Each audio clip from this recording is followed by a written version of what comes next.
പ്രിയരെ, ഈ അടുത്ത കാലങ്ങളിലായി പത്രങ്ങൾ നിരന്തരമായി വരുന്നൊരു വാർത്തയാണ് പൊതുമേഖലാ ബാങ്കുകളുടെ എണ്ണം 3 ചുരുക്കാൻ പോകുന്നു എന്നത്.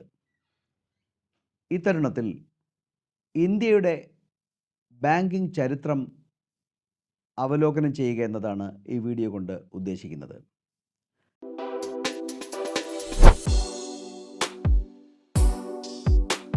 നമ്മൾക്ക് 1947 മുതൽ 1990 വരെയും 1991 മുതൽ ഇപ്പോൾ വരെയും എന്ന രീതിയിൽ ഇന്ത്യൻ സമ്പദ് വ്യവസ്ഥയുടെ പോക്കിനെ വിഭജിക്കുന്നത് നന്നായിരിക്കും. ഇന്ത്യൻ ബാങ്കുകളുടെ വളർച്ച 47 മുതൽ 90 വരെ എങ്ങനെയായിരുന്നു, 91-ൽ ഉദാരവൽക്കരണത്തിന് ശേഷം എങ്ങനെയായിരുന്നു എന്ന രീതിയിൽ നമുക്കിതിനെ അപഗ്രഥിക്കാൻ ശ്രമിക്കാം. പക്ഷേ അതിനു മുമ്പേ ഒരല്പം ചരിത്രവും കൂടെ. 1947-ൽ നമ്മുടെ രാജ്യം പിറവിയെടുത്തപ്പോൾ നമ്മളുടെ പോപ്പുലേഷൻ, അന്നത്തെ ജനതയ്ക്ക് വിദേശം, പ്രൈവറ്റ്, ഈ രണ്ട് കാര്യങ്ങളും ഒട്ടും തന്നെ തൃപ്തികരമായിരുന്നില്ല. അതിന് ഉള്ള ചരിത്രം നമുക്കുണ്ട്. 1600-ൽ ഇന്ത്യയിൽ കച്ചവടം നടത്താൻ അനുവാദം ചോദിച്ച്, നമ്മളുടെ രാജാക്കന്മാരുടെ അനുവാദം ചോദിച്ച് ഇവിടെ വന്ന ഈസ്റ്റ് ഇന്ത്യ കമ്പനി ഇന്ത്യയുടെ രാഷ്ട്രീയ ഭാവി തന്നെ നിയന്ത്രിക്കുന്ന രീതിയിലായി മാറി. എന്തിനധികം പറയുന്നു, 1758-ൽ ബ്രിട്ടീഷ് സാമ്രാജ്യത്തിൻ്റെ ഭാഗമായി ഇന്ത്യ മാറി. അപ്പോൾ സ്വാഭാവികമായിട്ടും 47-ലെ പോപ്പുലേഷന് ഒരു ഫോറിനർ ഭയം, ഫിയർ ഓഫ് ദ ഫോറിനേഴ്സ് ഉണ്ടായിരുന്നു. അതുപോലെ തന്നെ അന്നത്തെ ദേശീയ നേതാക്കന്മാരുടെ സ്റ്റേച്ചർ നോക്കുക. പണ്ഡിറ്റ് ജവഹർലാൽ നെഹ്റു, മൗലാന ആസാദ്, സർദാർ പട്ടേൽ. അപ്പോൾ ഇവരിലൊക്കെ രാജ്യം വലിയൊരു പ്രതീക്ഷയാണ് കൽപ്പിച്ചിരുന്നത്. നമ്മളുടെ എല്ലാ സാമ്പത്തിക പ്രശ്നങ്ങൾക്കും ഒരു ക്വിക്ക് ഫോമുലെ, ഒരു പിൽ അവരുടെ കയ്യിലുണ്ട് എന്നും നമ്മളുടെ അന്നത്തെ ജനത വിശ്വസിച്ചിരുന്നു. അതുകൊണ്ട് നമുക്കെല്ലാം ഗവൺമെൻറ്റിൻ്റെ കീഴിൽ മതി എന്ന ഒരു തീരുമാനവുമായിരുന്നു ജനങ്ങൾക്ക്. ജനാധിപത്യ ഗവൺമെൻറ്റുകൾക്ക് ജനങ്ങളുടെ പൾസ് നന്നായി മനസ്സിലാകും. ജനങ്ങളുടെ പൾസിനെതിരായി അവർ പോവുകയുമില്ല. നമ്മളും എന്ത് ചെയ്തു, നമ്മളുടെ സമ്പദ് വ്യവസ്ഥ ഏതാണ്ട് ആ രീതിയിലാണ് അവർ വളർത്തിക്കൊണ്ടു വന്നത്. തീർച്ചയായിട്ടും അന്നത്തെ അന്തർദേശീയ സാഹചര്യങ്ങളും അതുതന്നെയായിരുന്നു. പൊതുവിൽ എല്ലാ രാജ്യങ്ങൾക്കും ഒരു സോഷ്യലിസ്റ്റ് അപ്രോച്ച് ഒക്കെ തന്നെയായിരുന്നു. അതുകൊണ്ട് നമ്മൾ എന്ത് ചെയ്തു എന്ന് വെച്ചാൽ, നമ്മളുടെ സമ്പദ് വ്യവസ്ഥയുടെ ഏതാണ്ട് നല്ലൊരു ശതമാനം, ഒരു 75-80% ഗവൺമെൻറ് കൺട്രോളിലാക്കി. Indian railways, telecommunications, broadcasting, telecasting, mining, space, atomic energy, defence production, എന്തിനധികം ഒരുതപ്പെട്ട എല്ലാ മേഖലകളും, ഓയിൽ, സർഫസ് ട്രാൻസ്പോർട്ട്, ഇൻഷുറൻസ്, ഇതെല്ലാം തന്നെ ഗവൺമെൻറ്റിൻ്റെ കൺട്രോളിൽ. എന്ന് പറഞ്ഞാൽ മറ്റാർക്കും ഈ മേഖലകളിൽ നിക്ഷേപം നടത്താൻ സാധ്യമായിരുന്നില്ല. ഇനി ഒരു ചെറിയ ഭാഗത്തെ നമ്മൾ ജോയിൻറ്റ് സെക്ടർ എന്ന് വിളിച്ചു. അവിടെ private participation is possible, private participation പറ്റും, പക്ഷേ ഗവൺമെൻറ്റുമായിട്ട് ചേർന്നുകൊണ്ട്. ഉദാഹരണം സ്റ്റീൽ സെക്ടർ. നമുക്കറിയാം, ഇന്ത്യയിൽ ആദ്യത്തെ സ്റ്റീൽ കമ്പനി കൊണ്ടുവന്നത് ജംഷഡ്ജി ടാറ്റയാണ്. ജംഷഡ്പൂർ എന്ന നഗരം തന്നെ അദ്ദേഹത്തിൻ്റെ പേരിലാണ് അറിയപ്പെടുന്നത്. പക്ഷേ അതൊരു 100% ടാറ്റ എൻ്റർപ്രൈസ് ആയിരുന്നില്ല. ടാറ്റ ഗവൺമെൻറ്റുമായിട്ട് ചേർന്നാണ് ടാറ്റ സ്റ്റീൽ അവിടെ കൊണ്ടുവരുന്നത്. കാരണം അത് ജോയിൻറ്റ് സെക്ടർ ആയിരുന്നു. ജോയിൻറ്റ് സെക്ടറിൽ ഗവൺമെൻറ് പാർട്ടിസിപ്പേഷനോടെ കൂടി പ്രൈവറ്റുകാർക്ക് ബിസിനസ് തുടങ്ങാമായിരുന്നു. പിന്നെയുള്ള സെക്ടറുകളെ, ബാക്കിയുള്ളതിനെ നമുക്ക് ഒരു ഓപ്പൺ സെക്ടർ എന്ന് വിളിക്കാം. അവിടെ ആർക്ക് വേണോ ഇൻവെസ്റ്റ് ചെയ്യാം. ഗവൺമെൻറ്റും ഇൻവെസ്റ്റ് ചെയ്യാം, പ്രൈവറ്റ് പാർട്ടികൾക്ക് ഇൻവെസ്റ്റ് ചെയ്യാം. ഉദാഹരണം വിദ്യാഭ്യാസം. ഗവൺമെൻറ് സ്കൂളുണ്ടായിരുന്നു, പ്രൈവറ്റ് സ്കൂളുകളുമുണ്ട്. അതുപോലെ ഹോട്ടൽസ്, ഗവൺമെൻറ് ഹോട്ടലുമുണ്ട്, പ്രൈവറ്റ് ഹോട്ടലുമുണ്ട്. ഇവിടെയൊക്കെ ആർക്ക് വേണോ ഇൻവെസ്റ്റ് ചെയ്യാം. അപ്പോൾ ഒന്നുകൂടെ ഞാൻ ഒന്ന് റീക്യാപ്പ് ചെയ്യാം. ഒരു 75-80% വരെ reserved completely for the government മാത്രമേ നിക്ഷേപിക്കാൻ പറ്റുകയുള്ളൂ. ബാക്കി ഒരു ജോയിൻറ്റ് സെക്ടർ, അവിടെ ഗവൺമെൻറ്റിനോട് ചേർന്ന് പ്രൈവറ്റ് സെക്ടർ ഇൻവെസ്റ്റ് ചെയ്യാം. ബാക്കി സെക്ടറിൽ നമുക്ക് ഓപ്പൺ സെക്ടർ എന്ന് വിളിക്കാം. ഈ ബാങ്കിങ് മേഖല ഈ ഓപ്പൺ സെക്ടറിലായിരുന്നു. എന്ന് പറഞ്ഞാൽ ബാങ്കുകൾക്കും പ്രൈവറ്റുകാർക്കും ഗവൺമെൻറ്റിനും ബാങ്ക് തുടങ്ങാം. പക്ഷേ വസ്തുത എന്തെന്നാൽ, ഇന്ത്യക്ക് സ്വാതന്ത്ര്യം ലഭിക്കുമ്പോൾ ഇന്ത്യയിൽ ഗവൺമെൻറ് ബാങ്കുകൾ ഒന്നും തന്നെ ഉണ്ടായിരുന്നില്ല. എല്ലാം പ്രൈവറ്റ് ബാങ്കുകളായിരുന്നു. ഒരുവിധപ്പെട്ട ബാങ്കുകളെല്ലാം തന്നെ പ്രാദേശികവുമായിരുന്നു. അങ്ങനെ കുറച്ചു കാലം മുൻപോട്ട് പോയി. അപ്പോൾ ഗവൺമെൻറ് മനസ്സിലാകുന്നു, ഈ ഇന്ത്യയിൽ അന്ന് അർബൻ റൂറൽ ഡിവൈഡ് വളരെ വ്യക്തമായിരുന്നു. കാരണം എല്ലാ സമർത്ഥമായ ഒരു അർബൻ ഏരിയയും സമൃദ്ധിയുടെ കണിക പോലും കാണാനില്ലാത്ത ഒരു റൂറൽ ഏരിയയുമാണ് ഇന്ത്യയിലുണ്ടായിരുന്നത്. അപ്പോൾ ഒരു 80%, 85% വരുന്ന പോപ്പുലേഷനും റൂറൽ ഏരിയയിലാണ് ജീവിച്ചിരുന്നത്. അവർക്ക് യാതൊരു വിധത്തിലുള്ള സൗകര്യങ്ങളും ഉണ്ടായിരുന്നില്ല. അപ്പോൾ അവരെയും കൈപിടിച്ചുയർത്തിക്കൊണ്ടുവരണമെങ്കിൽ ഇവിടെയും ബാങ്കിങ് മേഖല എത്തിച്ചേരണം. ആൾക്കാരിലെ നിക്ഷേപം നടത്താനുള്ള, അവർക്ക് ലഘു നിക്ഷേപങ്ങൾ അവർ സ്വീകരിക്കാനും അവർക്ക് അങ്ങനെ നിക്ഷേപം നടത്താനുമുള്ള ബാങ്കിങ് ഉണ്ടാവണം. അതുപോലെ തന്നെ സംരംഭകത്വം പ്രോത്സാഹിപ്പിക്കാനായി ഇവർക്കൊക്കെ ലോണുകളും കൊടുക്കണം. അങ്ങനെ കൊടുക്കണമെങ്കിൽ ബാങ്കിങ് പ്രസൻസ് ഈ മേഖലകൾ ഉണ്ടാകണമെന്ന് ഗവൺമെൻറ് വ്യക്തമായി മനസ്സിലായി. പക്ഷേ ബാങ്കുകളെല്ലാം തന്നെ അർബൻ, സിറ്റി, മെട്രോപൊളിറ്റൻ ഏരിയകളിൽ പ്രൈവറ്റ് ബാങ്കുകൾ എല്ലാം തന്നെ ഇത്തരം മേഖലകളിൽ മാത്രമേ സാന്നിധ്യം അറിയിച്ചിരുന്നുള്ളൂ. അവരെ കുറ്റം പറയാൻ പറ്റില്ല. കാരണം റൂറൽ ഏരിയയിൽ അവർ ഇത് ലാഭത്തിലാക്കാൻ, ഒരു ബ്രാഞ്ച് തുടങ്ങുകയാണെങ്കിൽ അത് ലാഭത്തിലാക്കാൻ, അത് ബ്രേക്ക് ഈവൻ ആക്കാൻ ഒരുപാട് സമയമെടുക്കും. അതുകൊണ്ട് അവർ സ്വാഭാവികമായിട്ടും ഫോക്കസ് ചെയ്യുന്നത് അർബൻ, മെട്രോപൊളിറ്റൻ സിറ്റി ഏരിയകൾ മാത്രമായിരുന്നു. അപ്പോൾ ഒരു ഗവൺമെൻറ്റിന് മാത്രമേ ലാഭത്തിന് അപ്പുറം ചിന്തിക്കാനാകുള്ളൂ. അതുകൊണ്ട് ഗവൺമെൻറ് ബാങ്കുകൾ ആവശ്യമാണ് എന്ന് കരുതി 1955 പഴയ ഇമ്പീരിയൽ ബാങ്കിനെ സ്റ്റേറ്റ് ബാങ്ക് ഓഫ് ഇന്ത്യ ആക്കി കൺവേർട്ട് ചെയ്തത്. അപ്പോൾ അത് റിസർവ് ബാങ്ക് ഓഫ് ഇന്ത്യയുടെ ഓണർഷിപ്പിലായിരുന്നു. Reserve Bank of India is completely owned by the government of India. ആദ്യമായി ദേശസാൽക്കരിക്കപ്പെട്ട ബാങ്ക് റിസർവ് ബാങ്ക് ഓഫ് ഇന്ത്യയാണ്. പക്ഷേ അതിനെ നമുക്ക് തൽക്കാലം മാറ്റി നിർത്താം. കാരണം റിസർവ് ബാങ്ക് ഓഫ് ഇന്ത്യ ഒരു റെഗുലേറ്റർ ബാങ്കാണ്, ഒരു കൊമേഴ്ഷ്യൽ ബാങ്കല്ല. അപ്പോൾ റിസർവ് ബാങ്ക് ഓഫ് ഇന്ത്യയുടെ 100% ഓണർഷിപ്പ് ഗവൺമെൻറ് ഓഫ് ഇന്ത്യക്കാണ്.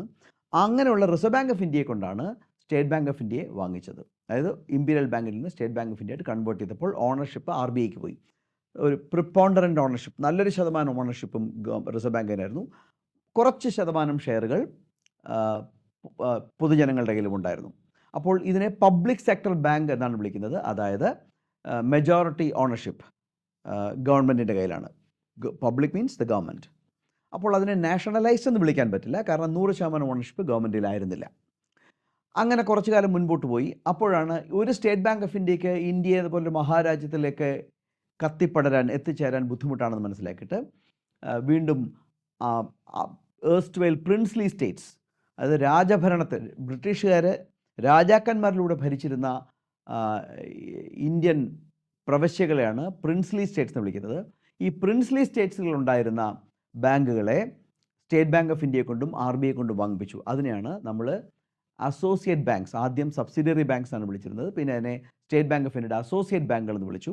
അത് state bank of Travancore, state bank of Mysore, state bank of Hyderabad, state bank of Indore, state bank of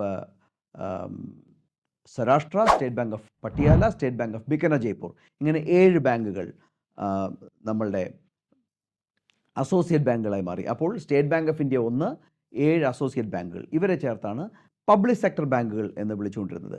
അപ്പോൾ ഇവരുടെ എല്ലാം ഓണർഷിപ്പ് നല്ല ശതമാനവും ഗവൺമെൻറ്റിൻ്റെ കയ്യിൽ, റിസർവ് ബാങ്കിലൂടെ ഗവൺമെൻറ്റിൻ്റെ കയ്യിലായിരുന്നു എന്ന് കരുതാം. ഇനി കുറച്ചു കാലം അങ്ങനെ മുമ്പോട്ട് പോയി. പക്ഷേ ഈ ബാങ്കുകൾക്ക് പോലും ഇന്ത്യ എന്ന മഹാരാജ്യത്തിൽ എത്തിച്ചേരാൻ കഴിഞ്ഞില്ല. അങ്ങനെ വന്നപ്പോഴാണ് ഇന്ത്യൻ ബാങ്കിങ് ചരിത്രത്തിലെ ഏറ്റവും പ്രധാനപ്പെട്ട സംഭവം എന്തെന്ന് ചോദിച്ചാൽ നിസ്സംശയം ഞാൻ പറയും ബാങ്ക് നാഷണലൈസേഷനാണ്. അതിന് രാഷ്ട്രീയപരമായ ചില കാരണങ്ങളും പ്രഷേഴ്സ് ആൻഡ് പുൾസും ഒക്കെ ഉണ്ടായിരുന്നിരിക്കാം. എങ്കിൽ കൂടെ ഇന്ദിരാഗാന്ധിയാണ് 1969 ജൂലൈ മാസം 20 അന്ന് നിലവിലുണ്ടായിരുന്ന 14 പ്രൈവറ്റ് ബാങ്കുകളെ നാഷണലൈസ് ചെയ്തു. എന്ന് പറഞ്ഞാൽ nationalised means fully own by the government. 100% ഓണർഷിപ്പും ഉടമസ്ഥാവകാശവും ഗവൺമെൻറ്റിനാക്കി മാറ്റി. അപ്പോൾ 14 നാഷണലൈസ്ഡ് ബാങ്കുകൾ വന്നു. അങ്ങനെ ഈ ഗവൺമെൻറ് ഓണർഷിപ്പിലായി കഴിഞ്ഞപ്പോൾ ഗവൺമെൻറ് സ്വാഭാവികമായിട്ടും അവർക്ക് ബ്രാഞ്ചുകൾ തുടങ്ങാം, ലാഭത്തിന് അതീതമായി ചിന്തിക്കാം. അങ്ങനെയാണ് ഇന്ത്യയിൽ ബാങ്കിങ് പ്രസൻസ് വിപുലപ്പെട്ടു വന്നത്. ഒരു കാലത്ത് മെട്രോപൊളിറ്റൻ സിറ്റികളിലും നഗരങ്ങളിലും പട്ടണങ്ങളിലും മാത്രമായി ചുരുക്കപ്പെട്ടിരുന്ന ബാങ്കിങ് സേവനങ്ങൾ രാജ്യത്തെമ്പാടും റൂറൽ ഏരിയയിലും ഒക്കെ തന്നെ, ഗ്രാമീണ മേഖലകളിലൊക്കെ തന്നെ വികസിക്കാൻ തുടങ്ങി. അങ്ങനെ ഇരുന്ന് കുറച്ച് കാലം കഴിഞ്ഞപ്പോൾ 1975 നമ്മൾ പുതിയതൊരു തരം ബാങ്കിങ് കൊണ്ടുവന്നു. അതിനെയാണ് റൂറൽ ബാങ്കുകൾ എന്ന് വിളിക്കുന്നത്, റീജിയണൽ റൂറൽ ബാങ്കുകൾ എന്ന് വിളിക്കുന്നത്.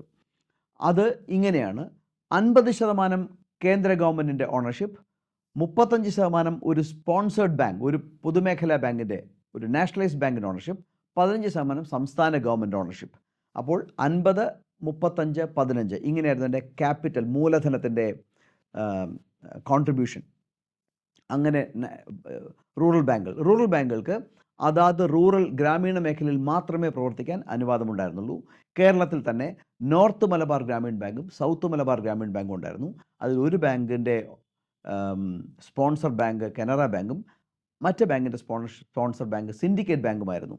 അപ്പോൾ ഇവർ റൂറൽ മേഖലയിൽ, ഗ്രാമീണ മേഖലയിൽ മാത്രം ഫോക്കസ് ചെയ്ത് തുടങ്ങിയപ്പോൾ ഗ്രാമീണ മേഖലയിൽ ബാങ്കിങ് പ്രസൻസ് അനുദിനം വർദ്ധിച്ചു വന്നു.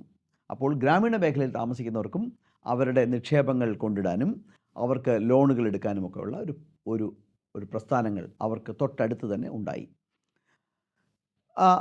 ഒരു സമയമായപ്പോൾ ഗ്രാമീണ ബാങ്കുകളുടെ എണ്ണം 196 വരെ ആയി. അപ്പോൾ ഇന്ത്യയിൽ 196 ഗ്രാമീൺ ബാങ്കുകൾ ഉണ്ടായിരുന്നു. കേരളത്തിൽ 2 Grameen bank, north Malabar Grameen bank, south Malabar Grameen bank. അങ്ങനെ ഇനി 1980 വീണ്ടും 6 ബാങ്കുകളെയും കൂടെ നാഷണലൈസ് ചെയ്തു. അങ്ങനെ നാഷണലൈസ്ഡ് ബാങ്കുകളുടെ എണ്ണം 14 + 6 20ആയി. പബ്ലിക് സെക്ടർ ബാങ്കുകളുടെ എണ്ണം SBI 1 + 7 അസോസിയേറ്റ് 8ആയി. റീജിയണൽ റൂറൽ ബാങ്ക് 196ആയി. ഇങ്ങനെ ബാങ്ക് പോവുകയാണ്. അപ്പോൾ നമ്മളൊരു 80 വരെ ഇങ്ങനെ ബാങ്കുകളുടെ എണ്ണം കൂട്ടി കൊണ്ടുവരികയായിരുന്നു. പൊതുമേഖലാ ബാങ്കുകളുടെ എണ്ണം 0 നിന്ന് 28, associate bank state bank of India 8, nationalised bank ദേശസാൽകൃത ബാങ്ക് 20, അങ്ങനെ 28 വരെയായി. അതുപോലെ റീജിയണൽ റൂറൽ ബാങ്ക് 196 അപ്പോൾ ഈ കാലഘട്ടം, ഇത് 1980 വരെയാണ്. അതാണ് ഞാൻ പറഞ്ഞത്, 90 വരെ ഏതാണ്ട് ഇങ്ങനെ ബാങ്കുകളുടെ എണ്ണം കൂട്ടി കൊണ്ടുപോകുന്ന അവസ്ഥയായിരുന്നു. അങ്ങനെ വന്നപ്പോഴാണ് 1990 ഇന്ത്യയുടെ സാമ്പത്തിക നില വളരെ വളരെ വളരെ മോശമായി. ആ സമയത്തിലാണ് 1991 ഡോക്ടർ PV നരസിംഹറാവുവിൻ്റെ നേതൃത്വത്തിൽ ഒരു മൈനോറിറ്റി ഗവൺമെൻറ് ഇന്ത്യയിൽ വന്നത്. India is a country of all ironies, a lot of ironies ഉള്ള വൈരുദ്ധ്യങ്ങളുള്ള രാജ്യമാണ്. സാധാരണഗതിയിൽ ശക്തമായ തീരുമാനമെടുക്കുന്ന ഒരു ശക്തമായ ഗവൺമെൻറ് ആയിരിക്കാം. പക്ഷേ ഇവിടെയും ഇന്ത്യയുടേതായിട്ടുള്ള വ്യത്യസ്തത കാണിച്ചു. ഇന്ത്യൻ ചരിത്രത്തിലെ, സാമ്പത്തിക ചരിത്രത്തിലെ ഏറ്റവും സുപ്രധാനമായ തീരുമാനമെടുത്തത് 1991 എന്ന് പറയേണ്ടി വരും. അതൊരു മൈനോറിറ്റി ഗവൺമെൻറ് ആയിരുന്നു. ഡോക്ടർ മൻമോഹൻ സിംഗ് ഫിനാൻസ് മിനിസ്റ്ററായി, ഒരു ആക്സിഡൻ്റൽ ഫിനാൻസ് മിനിസ്റ്ററായി അദ്ദേഹം വരുന്നു. അദ്ദേഹമാണ് ഇന്ത്യയിൽ സാമ്പത്തിക ഉദാരവൽക്കരണത്തിന് തുടക്കം കുറിച്ചത്. അതിന് ഭരണപക്ഷത്തു നിന്നും പ്രതിപക്ഷത്തു നിന്നും ധാരാളം പിന്തുണ ലഭിച്ചു എന്ന് നമുക്ക് പറയേണ്ടി വരും. കാരണം അത്രയ്ക്ക് വിപ്ലവാത്മകരമായ മാറ്റങ്ങളാണ് ആ കാലഘട്ടത്തിൽ ഉണ്ടായത്. അങ്ങനെ എന്താണ് ഈ ഉദാരവൽക്കരണം? Liberalisation. Laws were liberalised. Opening up of the Indian economy എന്ന് പറഞ്ഞാൽ ഗവൺമെൻറ്റിന് മാത്രം നിക്ഷേപിക്കാമായിരുന്ന മേഖലകൾ അവിടെ ആർക്കും നിക്ഷേപം നടത്താം എന്ന നിലയ്ക്ക് അത് പ്രൈവറ്റ് ആൻഡ് ഫോറിൻ പാർട്ടിസിപ്പേഷന് ആയി തുറന്നു കൊടുത്തു. അതാണ് opening up of the Indian economy. Globalising, Indian ഇക്കോണമിയെ വിദേശ ഇക്കോണമിയുമായിട്ട് ഇൻ്റഗ്രേറ്റ് ചെയ്യാനുള്ള ഒരു ശ്രമം നടത്തി. Laws were liberalised. ലിബറലൈസേഷൻ, അതുവരെ ലൈസൻസ് രാജാണ് നിലനിന്നിരുന്നത്. എന്നാൽ അതൊക്കെ ഒഴിവാക്കി ധാരാളം അത്തരം കാര്യങ്ങൾ, ലിബറലൈസ്ഡ് ആയിട്ടുള്ള ഒരു കാര്യങ്ങളും നമുക്ക് മുൻപോട്ട് കൊണ്ടുവരാൻ സാധിച്ചു. പക്ഷേ ഗവൺമെൻറ് ഒരു കാര്യം വ്യക്തമായി മനസ്സിലായി. രാജ്യത്ത് നിക്ഷേപം വരണമെങ്കിൽ നിക്ഷേപ അനുകൂല സാഹചര്യങ്ങൾ ഉണ്ടാകണം. അതിന് പല കാര്യങ്ങൾ, ടാക്സ് റിഫോംസ് നടക്കണം, ഗവൺമെൻറ് പോളിസി മാറണം. പക്ഷേ ഇതുപോലെ തന്നെ ശക്തമായൊരു സാമ്പത്തിക അടിത്തറ, ഒരു ഫിനാൻഷ്യൽ സ്ട്രക്ചർ നമുക്കുണ്ടാകണം എന്നും ഗവൺമെൻറ് മനസ്സിലായി. നമ്മളുടെ ഫിനാൻഷ്യൽ ഇൻസ്റ്റിറ്റ്യൂഷൻസിൻ്റെ കാര്യം എടുക്കുകയാണെങ്കിൽ, ബാങ്കുകളുടെ കാര്യം എടുക്കുകയാണെങ്കിൽ, പ്രധാനപ്പെട്ട 28 ബാങ്കുകളുടെയും ഓണർ ഒന്നായിരുന്നു, ഗവൺമെൻറ് ഓഫ് ഇന്ത്യ. അത് SBIയും അസോസിയേറ്റ് ബാങ്കുകളുമാകട്ടെ, ദേശസാൽകൃത ബാങ്കുകളാവട്ടെ, ഏതാണ്ട് എല്ലാത്തിൻ്റെയും ഓണർ, എല്ലാവരുടെയും ഓണർ ഗവൺമെൻറ് ആയിരുന്നു. അപ്പോൾ അതുകൊണ്ട് തന്നെ ഇവർ തമ്മിൽ പരസ്പരം മത്സരിക്കേണ്ട ഒരു ആവശ്യം ഉണ്ടായിരുന്നില്ല. അങ്ങനെയാണ് ഇനി ബാങ്കിങ് സെക്ടർ റിഫോംസ് നടക്കണം എന്ന് കരുതി government banking regulation act amend ചെയ്തു. ബാങ്കിങ് റെഗുലേഷൻ ആക്ട് അമെൻഡ് ചെയ്തിട്ട് ഗവൺമെൻറ് ഓഫ് ഇന്ത്യയുടെ ഓണർഷിപ്പ് ഡൈല്യൂട്ട് ചെയ്യാൻ തീരുമാനമെടുത്തു. Indian parliament banking regulation act amend ചെയ്യുക വഴി ഗവൺമെൻറ് ഓഫ് ഇന്ത്യക്ക് ബാങ്കുകളുടെ മേലുള്ള 49% എക്വിറ്റീസും ഷെയറും വിൽക്കാനുള്ള അനുവാദം നൽകി. അതോടെ ഗവൺമെൻറ് ബാങ്കുകളിലെ എക്വിറ്റീസ് കുറച്ച് അതായത് ഓണർഷിപ്പ് കുറച്ച് കൊണ്ടുവന്നു. ഇത്തരണത്തിൽ വിസ്മരിക്കപ്പെട്ടുകൂടാത്തൊരു കാര്യമാണ് Narasimham committee report. Reserve Bank of ഇന്ത്യയുടെ ഗവർണറായിരുന്ന നരസിംഹം അദ്ദേഹത്തിൻ്റെ നേതൃത്വത്തിൽ ഒരു കമ്മിറ്റിയെ കൊണ്ടുവരികയും അത് ബാങ്കിങ് സെക്ടർ റിഫോംസിനെ കുറിച്ച് പഠിച്ച് ഗവൺമെൻറ് റിപ്പോർട്ടുകൾ സമർപ്പിക്കുകയും ചെയ്തു. അതിൽ സുപ്രധാനമായ ഒരു അവർ പറഞ്ഞിരുന്ന ഒരു കാര്യമെന്ന് പറയുന്നത്, ഇന്ത്യക്ക് ഇത്രയും ബാങ്കുകൾ വേണ്ട. Instead of having too many small banks we need to have only a few big banks. ധാരാളം കൊച്ചു ബാങ്കുകൾക്ക് പകരം നമുക്ക് വളരെ ചുരുങ്ങിയ വലിയ ബാങ്കുകൾ ഉണ്ടാകണം എന്നൊരു നിർദ്ദേശം ആദ്യമായി ഗവൺമെൻറ് സമർപ്പിക്കുന്നത് നരസിംഹം റിപ്പോർട്ടാണ്. പക്ഷേ ഗവൺമെൻറ് അന്ന് ധൃതിയിൽ യാതൊരു കാര്യവും ചെയ്തില്ല. അന്ന് വളരെ പരുങ്ങലിലായിരുന്ന ന്യൂ ബാങ്ക് ഓഫ് ഇന്ത്യ എന്നൊരു പൊതുമേഖലാ ബാങ്കിനെ, ദേശസാൽകൃത ബാങ്കിനെ പഞ്ചാബ് നാഷണൽ ബാങ്ക് മറ്റൊരു ദേശസാൽകൃത ബാങ്കിൽ ലയിപ്പിച്ചു എന്നതൊഴിച്ചാൽ മറ്റ് ലയന പ്രക്രിയകളൊന്നും അന്ന് നടന്നില്ല. അപ്പോൾ ദേശസാൽകൃത ബാങ്കിൻ്റെ എണ്ണം 20-ൽ നിന്ന് 19 ചുരുങ്ങി. വീണ്ടും കുറേ കാലം കാര്യങ്ങൾ മുൻപോട്ട് പോയി. അതുകൊണ്ട് ഒരു കാര്യം കൂടെ സംഭവിച്ചു. ബാങ്കിങ് റെഗുലേഷൻ ആക്ട് അമെൻഡ് ചെയ്തിട്ട് ഒരു പുതിയ തരം ബാങ്കുകൾക്കും കൂടെ പ്രൊവിഷൻ നൽകി. അതിനെയാണ് ന്യൂ ജനറേഷൻ പ്രൈവറ്റ് ബാങ്കുകൾ എന്ന് പറയുന്നത്. അവർക്ക് അതായത് ഇപ്പോഴത്തെ IDBI ബാങ്ക്, HDFC ബാങ്ക്, ഇവരൊക്കെയാണ് ന്യൂ ജനറേഷൻ പ്രൈവറ്റ് ബാങ്കുകൾക്ക് ഉദാഹരണം. ഇങ്ങനെ പുതിയ ബാങ്കുകൾ വന്നപ്പോൾ അവർ എല്ലാം ശീതീകരിക്കപ്പെട്ട മുറികൾ, air conditioned banking halls, money dispensers, automatic money dispensers, ATM, networking, computer networked branches, ഇതെല്ലാം കൂടെ വന്നപ്പോൾ സ്വാഭാവികമായിട്ടും ആൾക്കാർ ദേശസാൽകൃത ബാങ്കിലെ തൃപ്തരല്ലാത്ത ഡെപ്പോസിറ്റേഴ്സുമൊക്കെ കൂട്ടമായി അവർ ഈ പറയുന്ന ന്യൂ ജനറേഷൻ പ്രൈവറ്റ് ബാങ്കുകളിലേക്ക് ചേക്കേറാൻ തുടങ്ങി. അതോടെ ദേശസാൽകൃത ബാങ്കുകൾക്കും പൊതുമേഖലാ ബാങ്കുകൾക്കും മനസ്സിലായി, ഞങ്ങൾ മാറ്റത്തിന് വിധേയമാകേണ്ടി വരും, ഇല്ലെങ്കിൽ ഞങ്ങൾക്ക് നിലനിൽപ്പില്ലാതെ വരും. പിന്നീട് ഇന്ത്യ കണ്ടത് ലോകത്തെ തന്നെ ഏറ്റവും മികച്ച ഒരു കമ്പ്യൂട്ടറൈസേഷൻ ഡ്രൈവാണ്. ഇന്ത്യയിലെ എല്ലാ പൊതുമേഖലാ ബാങ്കുകളും 5 കൊല്ലത്തിനുള്ളിൽ പൂർണ്ണമായും കമ്പ്യൂട്ടർവൽക്കരിക്കപ്പെട്ടു. അത് ലോകത്തെ തന്നെ ഇത്രയും വലിയൊരു നെറ്റ്വർക്ക് കമ്പ്യൂട്ടറൈസേഷൻ നടന്നിട്ടുണ്ടോ എന്ന് സംശയമാണ്. അത്രയ്ക്ക് വളരെ വിപുലമായ രീതിയിലാണ് അവർ കമ്പ്യൂട്ടറൈസേഷൻ നടത്തിയത്. നമുക്ക് നിസ്സംശയം പറയാം, ഇന്ന് ഇന്ത്യയിലെ ഏത് പ്രൈവറ്റ് ബാങ്കുകൾ നൽകുന്നതിനെ പോലെയോ അതിനേക്കാളോ മികച്ച സേവനങ്ങൾ നൽകാൻ ടെക്നോളജിക്കലി, സാങ്കേതികപരമായി ഇന്ത്യയിലെ ഏത് പൊതുമേഖലാ ബാങ്കും സന്നദ്ധമാണ്. അവർക്കതിനുള്ള ശേഷിയുമുണ്ട്. ഇനി കുറച്ചു കാലം കഴിഞ്ഞപ്പോൾ ഗവൺമെൻറ്റിന് ഒരു മാറ്റം വരുത്തണമെന്ന് തോന്നി. റിസർവ് ബാങ്ക് ഓഫ് ഇന്ത്യയുടെ ഓണർഷിപ്പിലാണ് സ്റ്റേറ്റ് ബാങ്ക് ഓഫ് ഇന്ത്യയും അസോസിയേറ്റ് ബാങ്കുകളും. റിസർവ് ബാങ്ക് ഓഫ് ഇന്ത്യ ഒരു റെഗുലേറ്ററാണ്. അപ്പോൾ ഒരു ഫുട്ബോൾ മത്സരം നിയന്ത്രിക്കുന്ന റെഫറി തന്നെ ഒരു ടീമിൻ്റെ ഓണറാണെങ്കിൽ അത് ശരിയാകില്ലല്ലോ. റെഗുലേറ്ററിൻ്റെ ജോലി ചെയ്താൽ മതി എന്ന് കരുതിക്കൊണ്ട് ഒരു ക്യാഷ്ലെസ് ട്രാൻസാക്ഷനിലൂടെ റിസർവ് ബാങ്ക് ഓഫ് ഇന്ത്യയുടെ കയ്യിലിരുന്ന സ്റ്റേറ്റ് ബാങ്ക് ഓഫ് ഇന്ത്യയുടെ ഓണർഷിപ്പ് ഗവൺമെൻറ് ഓഫ് ഇന്ത്യ വാങ്ങിച്ചു. ഇപ്പോൾ നമുക്ക് പറയാം, സ്റ്റേറ്റ് ബാങ്ക് ഓഫ് ഇന്ത്യയുടെ പ്രധാനപ്പെട്ട ഓണർ ഗവൺമെൻറ് ഓഫ് ഇന്ത്യയാണ്, റിസർവ് ബാങ്ക് ഓഫ് ഇന്ത്യ അല്ല. ഇനി 7 സ്റ്റേറ്റ് ബാങ്ക് അസോസിയേറ്റ് സ്റ്റേറ്റ് ബാങ്കിൻ്റെ അസോസിയേറ്റ് ബാങ്കുകളും കൂടെ സ്റ്റേറ്റ് ബാങ്ക് ഓഫ് ഇന്ത്യയിൽ ലയിപ്പിക്കുകയുണ്ടായി. ആദ്യം സ്റ്റേറ്റ് ബാങ്ക് ഓഫ് സൗരാഷ്ട്രയാണ് ലയിപ്പിച്ചത്. പിന്നീട് 2018 തോന്നുന്നു മറ്റെല്ലാ അസോസിയേറ്റ് ബാങ്കുകളെയും സ്റ്റേറ്റ് ബാങ്ക് ഓഫ് ഇന്ത്യയിൽ ലയിപ്പിച്ചു. ഇപ്പോൾ 7 അസോസിയേറ്റ് ബാങ്കുകൾ കാണാനില്ല, എല്ലാം കൂടെ ചേർന്ന് ഒരു സ്റ്റേറ്റ് ബാങ്ക് ഓഫ് ഇന്ത്യ മാത്രം. പിന്നീട് ഗവൺമെൻറ് വീണ്ടും തീരുമാനിച്ചു, ഈ 19 ദേശസാൽകൃത ബാങ്കിൻ്റെ ആവശ്യമില്ല, പകരം ചില ആങ്കർ ബാങ്കുകൾ നിശ്ചയിച്ചു. Punjab national bank, Canara bank, union bank, bank of Baroda, ഇങ്ങനെയുള്ള ചില ആങ്കർ ബാങ്കുകളെ നിശ്ചയിച്ചുകൊണ്ട് അവരിലേക്ക് മറ്റ് കൊച്ചു ബാങ്കുകളെ ലയിപ്പിക്കുകയാണ് ഉണ്ടായത്. അങ്ങനെ ഇന്ത്യയിൽ പൊതുമേഖലാ ബാങ്കുകളുടെ എണ്ണം ഇപ്പോൾ വെറും 12 ചുരുങ്ങി. അപ്പോഴും നമുക്ക് സംശയം തോന്നിയിരുന്ന കാര്യം, യൂക്കോ ബാങ്കിനെയും പഞ്ചാബ് സിന്ധ് ബാങ്കിനെയും ഇന്ത്യൻ ഓവർസീസ് ബാങ്കിനെയും അന്നും ലയനത്തിൽ ഉൾപ്പെടുത്തിയില്ല. അതെന്തുകൊണ്ട് എന്നൊരു സംശയം ഉണ്ടായിരുന്നു. കാരണം അവർ താരതമ്യേന ചെറിയ ബാങ്കുകളാണ്. മറ്റ് പല ചെറിയ ബാങ്കുകളെയും, കോർപ്പറേഷൻ ബാങ്ക്, വിജയ ബാങ്ക്, ഇങ്ങനെ പല, അലഹബാദ് ബാങ്ക്, ഇങ്ങനെ പല ചെറിയ ബാങ്കുകളെയും, ആന്ധ്ര ബാങ്ക്, ഇങ്ങനെ പല ചെറിയ ബാങ്കുകളെയും ലയിപ്പിച്ചു വരുന്നെങ്കിലും ഈ 3 ബാങ്കുകളെ എന്തുകൊണ്ടോ ലയന പ്രക്രിയയിൽ ഉൾപ്പെടുത്തിയിരുന്നില്ല.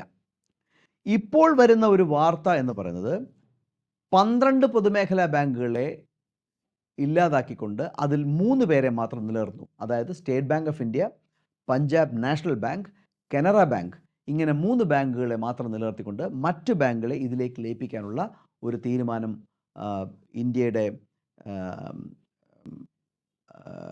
ഉന്നതങ്ങളിൽ അങ്ങനൊരു തീരുമാനം വരുന്നതായി പത്രവാർത്തകൾ വരുന്നു. ശരിയായിരിക്കാം. ഇനി ഇതിൻ്റെ ആവശ്യകത എന്താണ്? സാധാരണ എപ്പോഴാണ് ബാങ്കുകൾ പരസ്പരം ലയിക്കേണ്ടത്? നമുക്കറിയാം, forced marriages are always failures. ഒരാളെ മറ്റൊരാളെ കൊണ്ട് നിർബന്ധപൂർവ്വം വിവാഹം കഴിപ്പിച്ചാൽ അത്തരം വിവാഹങ്ങൾ പരാജയപ്പെടാനാണ് സാധ്യത. അപ്പോൾ ലയനം എപ്പോഴാണ്? ബാങ്കിങ് ലയനങ്ങൾ സാധാരണഗതിയിൽ എങ്ങനെയാണ് നടക്കേണ്ടത്? നമുക്ക് ഒന്ന് പരിശോധിക്കാം. ഒരു നോർത്ത് ബേസ്ഡ് ബാങ്ക്, അവർക്ക് സൗത്തിൽ, Punjab national bank north based ബാങ്കാണ്, അവർക്ക് സൗത്തിൽ ഒരു വലിയൊരു പ്രസൻസ് ഒട്ടും തന്നെ ഇല്ല. അത് വരുത്തണമെങ്കിൽ ഒരു ചാൻസ് ഉണ്ട്. മാനേജ്മെൻറ്റിൽ പൊതുവിൽ പറയും ഗ്രോത്തിനെ ഓർഗാനിക് ഗ്രോത്ത്, ഇനോർഗാനിക് ഗ്രോത്ത് എന്ന് പറയും. ഓർഗാനിക് ഗ്രോത്ത് എന്ന് പറഞ്ഞാൽ ഒന്നിന് പിറകെ ഒന്നായി ബ്രാഞ്ചുകൾ തുടങ്ങി ഒരു ചെറിയ പ്രസ്ഥാനം വലിയ പ്രസ്ഥാനമായി മാറുന്നു. അതിന് താമസമെടുക്കും. എന്നാൽ ഇനോർഗാനിക് ഗ്രോത്ത് എന്ന് പറഞ്ഞാൽ മേർജിങ് ആൻഡ് അമാൽഗമേഷനിലൂടെ ഒരു ബാങ്ക് മറ്റൊരു ബാങ്കിനെ വാങ്ങിക്കുന്നു. അപ്പോൾ ഒരു മീഡിയം ബാങ്ക് ഒരു ചെറിയ ബാങ്കിനെ വാങ്ങിക്കുമ്പോൾ ഒറ്റയടിക്കതൊരു വലിയ ബാങ്കായി മാറുന്നു. ഇതിന് ധാരാളം ഉദാഹരണം ഉണ്ടായിട്ടുണ്ട്. ഉദാഹരണത്തിന് പഞ്ചാബ് നാഷണൽ ബാങ്കിന് കേരളത്തിൽ വലിയ പ്രസൻസ് ഉണ്ടായിരുന്നില്ല. ആ അവസരത്തിലാണ് നെടുങ്ങാടി ബാങ്ക് എന്നൊരു ബാങ്ക് പണ്ട് കേരളത്തിലുണ്ടായിരുന്നത്. കേരളത്തിൻ്റെതായ ബാങ്കുകളായിരുന്നു Nedungadi bank, lord Krishna bank, federal bank, south Indian bank, catholic syrian bank, ഇങ്ങനെ കുറച്ച് ബാങ്കുകൾ കേരളത്തിലുണ്ടായിരുന്നു. ഇതിൽ നെടുങ്ങാടി ബാങ്കിൻ്റെ സ്ഥിതി സാമ്പത്തികമായി പരിതാപകരമായപ്പോൾ പഞ്ചാബ് നാഷണൽ ബാങ്ക് നെടുങ്ങാടി ബാങ്കിനെ വാങ്ങിച്ചു. അപ്പോൾ all of a sudden Punjab national ബാങ്കിൻ്റെ കേരളത്തിലെ പ്രസൻസ് ഇമ്പ്രൂവ് ചെയ്തു. അപ്പോൾ ഒരു കാരണം, ഒരു നോർത്ത് ബേസ്ഡ് റീജിയണലി വേറൊരു ദൂരത്ത് കിടക്കുന്നൊരു ബാങ്ക് സൗത്ത് ബേസ്ഡ് ബാങ്കിനെ വാങ്ങിക്കുമ്പോൾ അവരുടെ റീജിയണൽ പ്രസൻസ്, സൗത്തിലെ പ്രസൻസ് അവർക്ക് പെട്ടെന്ന് ഇമ്പ്രൂവ് ചെയ്യാൻ പറ്റും. അതൊരു നല്ല കാരണമാണ് ലയനത്തിനുള്ളത്. 2, സാമ്പത്തികമായി മോശം നിൽക്കുന്നൊരു ബാങ്കിനെ സാമ്പത്തികമായി ശക്തരായ ഒരു ബാങ്ക് വാങ്ങിക്കുമ്പോൾ ഈ മോശം നിൽക്കുന്ന ബാങ്കിനെ രക്ഷപ്പെടുത്താൻ കഴിയും. അപ്പോൾ രണ്ടാമത്തെ സാഹചര്യം എന്ന് പറഞ്ഞാൽ ഒരു strong bank is buying a weak bank to save the weak bank. അതും നമുക്ക് തീർച്ചയായും ചെയ്യേണ്ട ഒരു കാര്യമായിരിക്കാം, ലയനത്തിൻ്റെ മറ്റൊരു കാരണമായിരിക്കാം. 3, ഒരു ബാങ്ക് സ്ഥിരമായി കോർപ്പറേറ്റ് ലോണുകൾ മാത്രം, അവരുടെ ലോൺ പോർട്ട്ഫോളിയോയിൽ കോർപ്പറേറ്റ് ലോണുകൾ മാത്രമാണെന്നിരിക്കട്ടെ, മറ്റൊരു ബാങ്ക് റീറ്റെയിൽ മാത്രമേ ഉള്ളൂ എന്നിരിക്കട്ടെ. അപ്പോൾ അവർ റിസ്ക് മിറ്റിഗേറ്റ് ചെയ്യാൻ, റിസ്ക് കുറയ്ക്കാനായി കോർപ്പറേറ്റ് ലെൻഡിങ് പ്രിഡോമിനൻ്റ് ആയിട്ടൊരു ബാങ്ക് റീറ്റെയിൽ ലെൻഡിങ് പ്രിഡോമിനൻ്റ് ആയിട്ടൊരു ബാങ്കിനെ വാങ്ങിക്കുമ്പോൾ റിസ്ക് മിറ്റിഗേഷൻ നടക്കുന്നു. അപ്പോൾ ഇത്തരം ഘട്ടങ്ങളിലൊക്കെയാണ് പൊതുവിൽ ബാങ്കുകൾ മേർജ് ചെയ്യുന്നത്. എന്നാൽ ഇപ്പോൾ ഉള്ള കാരണം എന്താണ്? അവർ പറയുന്നത് ഇന്ത്യയുടെ ബാങ്കുകൾ ലോകത്തെ ബാങ്കുകളുമായിട്ട് താരതമ്യം ചെയ്യുമ്പോൾ വളരെ ചെറുതാണ്. അപ്പോൾ ഇവരുടെയൊക്കെ ബാലൻസ് ഷീറ്റ് വളരെ ചെറുതാണ്. അപ്പോൾ മേർജിങ്ങിലൂടെ ഇവരുടെ ബാലൻസ് ഷീറ്റ് വലുതാക്കിയാൽ മാത്രമേ ലോകത്ത് തന്നെ അംഗീകരിക്കപ്പെടുന്ന ബാങ്കുകളായി മാറാൻ പറ്റുകയുള്ളൂ. ഇതാണ് അവർ പറയുന്ന ഒരു കാര്യം. 2, അസറ്റ് ഡ്യൂപ്ലിക്കേഷൻ. ഒരു ബാങ്കിന് തന്നെ പല ബാങ്കുകൾക്ക് ഒരേ സ്ഥലത്ത് ശാഖകളുണ്ടെങ്കിൽ അസറ്റ് ഡ്യൂപ്ലിക്കേഷൻ ഉണ്ടാകുന്നു. അപ്പോൾ ഈ ബാങ്കുകൾ മേർജ് ചെയ്ത് കഴിഞ്ഞാൽ ബ്രാഞ്ചുകളുടെ എണ്ണം കുറയ്ക്കാം. ഇതാണ് മറ്റൊരു കാര്യം അവർ പറഞ്ഞത്. അപ്പോൾ അസറ്റ് ഡ്യൂപ്ലിക്കേഷൻ കുറയ്ക്കുക. അസറ്റ് ഡ്യൂപ്ലിക്കേഷൻ കുറച്ചുകൂടെ നമുക്ക് മനസ്സിലാവുന്ന ഒരു കാര്യം പറയുകയാണെങ്കിൽ, ഇപ്പോൾ തേവള്ളി, കൊല്ലം എന്നൊരു സ്ഥലത്ത്, കൊല്ലത്തെ തേവള്ളി എന്നൊരു സ്ഥലം എടുക്കുക. അവിടെ എയർടെലിനും ജിയോയ്ക്കും BSNLനും വോഡഫോൺ ഐഡിയയ്ക്കും ടവറുകളുണ്ട്. അപ്പോൾ ഇവർ 4 പേരും ഈ ടവറിൽ ഇൻവെസ്റ്റ് ചെയ്യണം, എങ്കിലേ ടവറുകൾ വരുള്ളൂ. കുറച്ച് കാലം കഴിഞ്ഞപ്പോൾ ഇവർ പറയുന്നു, BSNL പറയുന്നു, ഓക്കെ, ഞങ്ങളുടെ ടവറിൽ നിങ്ങളുടെ റിസീവറും കൂടെ വെച്ചോളൂ, വാടക തന്നാൽ മതി. അപ്പോൾ ടവറിലുള്ള ഇൻവെസ്റ്റ്മെൻറ്റ് കമ്പനികൾക്ക് കുറയ്ക്കാം. പകരം നിങ്ങളുടെ ടവറിൽ എൻ്റെ റിസീവർ വയ്ക്കാനുള്ള പെർമിഷൻ തന്നാൽ മതി. അപ്പോൾ ഇതാണ് അസറ്റ് ഡ്യൂപ്ലിക്കേഷൻ കുറയ്ക്കുക എന്ന് പറയുന്നത്. ഇതുപോലെ ബാങ്കുകൾ അമാൽഗമേറ്റ് ചെയ്യപ്പെടുമ്പോൾ അസറ്റ് ഡ്യൂപ്ലിക്കേഷൻ കുറയ്ക്കാനാകും എന്നതും ഇവർ മറ്റൊരു കാരണമായി പറയുന്നു. അപ്പോൾ it's A paradigm shift in the thoughts of the government. ഗവൺമെൻറ്റിൻ്റെ ചിന്താഗതികൾ വന്നൊരു വലിയ മാറ്റമാണ്. നമുക്ക് വലിയ ബാങ്കുകൾ മതി, ചെറിയ ബാങ്കുകൾ വേണ്ട. പിന്നെ ഇവർ പറയുന്ന മറ്റൊരു കാര്യമാണ് ഈ ടെക്നോളജി, ബാങ്കിങ് ടെക്നോളജി മാറി മാറി വരികയാണ്. കൊച്ചു ബാങ്കുകൾക്ക് ഈ ഇങ്ങനെ നിരന്തരമായി മാറ്റപ്പെടുന്ന ടെക്നോളജികൾ അവർക്ക് വാങ്ങിക്കാൻ പറ്റില്ല. കാരണം അവരതിന് അവർക്ക് മറ്റ് ബാങ്കുകളോട് കോമ്പീറ്റ് ചെയ്തുകൊണ്ട് ഈ ടെക്നോളജി അഡാപ്റ്റേഷൻ ഇമ്പോസിബിളായിട്ട് വരും. അതൊക്കെയാണ് ഇവർ കാര്യങ്ങളായിട്ട് പറയുന്നത്. അങ്ങനെയെങ്കിൽ ഇന്ത്യയിലെ ധാരാളം കൊച്ചു ബാങ്കുകളൊക്കെ സ്മാർട്ടായിട്ട് വർക്ക് ചെയ്യുന്നുണ്ടല്ലോ. Federal bank, south Indian bank, ഇവരൊക്കെ വലിയ ബാങ്കുകളുമായിട്ട് കമ്പീറ്റ് ചെയ്താണ് വർക്ക് ചെയ്യുന്നത്. അപ്പോൾ അവർക്കൊന്നും ആ ഭീഷണിയില്ലേ? പിന്നെ ഇതിനകത്ത് വരുന്ന പ്രധാനപ്പെട്ട ഒരു ചലഞ്ചായിട്ട് എനിക്ക് തോന്നുന്നത്, ചലഞ്ചുകളായിട്ട് തോന്നുന്നു, ഒന്ന് ഈ പറയുന്ന കൾച്ചറൽ ഇൻറ്റഗ്രേഷൻ, ലിംഗ്വിസ്റ്റിക് ഇൻറ്റഗ്രേഷൻ. ഇപ്പോൾ സേ നമ്മുടെ ഇന്ത്യൻ ഓവർസീസ് ബാങ്ക് എന്ന് പറയുന്നത് പ്രധാനമായും തമിഴ്നാട്ടിൽ പ്രവർത്തിക്കുന്ന ഒരു ബാങ്കാണ്. അവരുടെ ഹെഡ് ഓഫീസ് മദ്രാസിലാണ്, തമിഴ്നാട്. ഇവരെ ഒരു പഞ്ചാബ് നാഷണൽ ബാങ്ക് എന്ന് പറയുന്ന ഒരു നോർത്ത് ബേസ്ഡ് ബാങ്കിലേക്ക് അമാൽഗമേറ്റ് ചെയ്യുമ്പോൾ സ്വാഭാവികമായിട്ടും ഒരു കൾച്ചറൽ ഇൻറ്റഗ്രേഷൻ, ലിംഗ്വിസ്റ്റിക് ഇൻറ്റഗ്രേഷനൊക്കെ ബുദ്ധിമുട്ടായിട്ട് വരും. പിന്നെ എംപ്ലോയീസിൻ്റെ ആശങ്ക പലപ്പോഴും അസ്ഥാനത്തല്ല. കാരണം ഒരേ ലെയറിലുള്ള ഉദ്യോഗസ്ഥന്മാരുടെ പ്രൊമോഷൻ ചാൻസുകൾ കുറയും. സ്വാഭാവികമായിട്ടും അവർ ഡീമോട്ടിവേറ്റഡ് ആകും. ഇത്തരം പ്രശ്നങ്ങളിൽ നിന്ന് ബാങ്കുകൾ പുറത്തു വരാൻ അല്പം സമയമെടുക്കും. അപ്പോൾ ആശങ്കകൾ ഒഴിയാതെ കുറേ കാലം മുൻപോട്ട് പോകേണ്ടി വരും. വലിയ ബാലൻസ് ഷീറ്റ്, വലിയ കമ്പനികൾ, വലിയ ബാലൻസ് ഷീറ്റുള്ള വലിയ ബാങ്കുകൾ ഉണ്ടെങ്കിൽ മാത്രമേ വലിയ പ്രോജക്റ്റുകൾക്ക് ഫിനാൻസ് ചെയ്യാൻ പറ്റുള്ളൂ എന്നതൊക്കെയാണ് ഗവൺമെൻറ് പറയുന്ന മറ്റൊരു കാര്യം. ഓർക്കേണ്ട ഒരു കാര്യം, corporate loan offtake has come down dramatically in India. ഇന്ത്യയിൽ കോർപ്പറേറ്റ് കമ്പനികൾ ബാങ്ക് ലോൺ എടുക്കുന്നത് കുറഞ്ഞു വരികയാണ്. അവർ ക്യാപിറ്റൽ മാർക്കറ്റിനെയാണ് ഇപ്പോൾ ആശ്രയിക്കുന്നത്. അപ്പോൾ അങ്ങനെ ഭീമമായ ലോണുകൾ നൽകാനുള്ള അവസരം ബാങ്കുകൾക്കില്ല എന്നതാണ് വസ്തുത. അപ്പോൾ 3 ബാങ്കുകളായി ചുരുങ്ങുമ്പോൾ സ്വാഭാവികമായിട്ടും നമ്മളൊരു ഒളിഗോപോളിയാണ് സപ്പോർട്ട് ചെയ്യുന്നത്. കോമ്പറ്റീഷൻ യഥാർത്ഥത്തിൽ കുറയുകയാണ് ചെയ്യുന്നത്. അപ്പോൾ ഇത് തീർത്തും പകരം നമ്മളുടെ ഇപ്പോഴുള്ള 12 ബാങ്കുകളെ വളരാൻ അനുവദിക്കുകയാണ് വേണ്ടത് എന്നാണ് ഞാൻ ഒടുവിലായി പറഞ്ഞു വയ്ക്കുന്നത്. എന്തായാലും ഈ ടോപ്പിക്കിനെ കുറിച്ച് നിങ്ങൾക്ക് ഒരു താല്പര്യം ജനിപ്പിക്കാൻ വേണ്ടിയാണ് ഞാൻ ഈ വീഡിയോ ചെയ്തത്. ചില അറിവുകൾ പകരാനാണ് വീഡിയോ ചെയ്തത്. തുടർ വായന തീർച്ചയായിട്ടും നിങ്ങളെയും നിങ്ങൾ തുടർന്ന് വായിക്കുക. ഇപ്പോൾ ഇതൊരു ന്യൂസ് പുറത്ത് ബ്രേക്ക് ചെയ്യുന്നേ ഉള്ളൂ. പതുക്കെ അത് ഡെവലപ്പ് ചെയ്യും, അത് കൾമിനേറ്റ് ചെയ്യും. അപ്പോൾ ഈ ന്യൂസിലൂടെ വായിച്ച് വളർന്ന് മുൻപോട്ട് പോവുക. ഈ മേഖലയെക്കുറിച്ച് നല്ല ധാരണ ഏവർക്കും ഉണ്ടാകട്ടെ. നല്ലത് വരട്ടെ. വീണ്ടും കാണാം.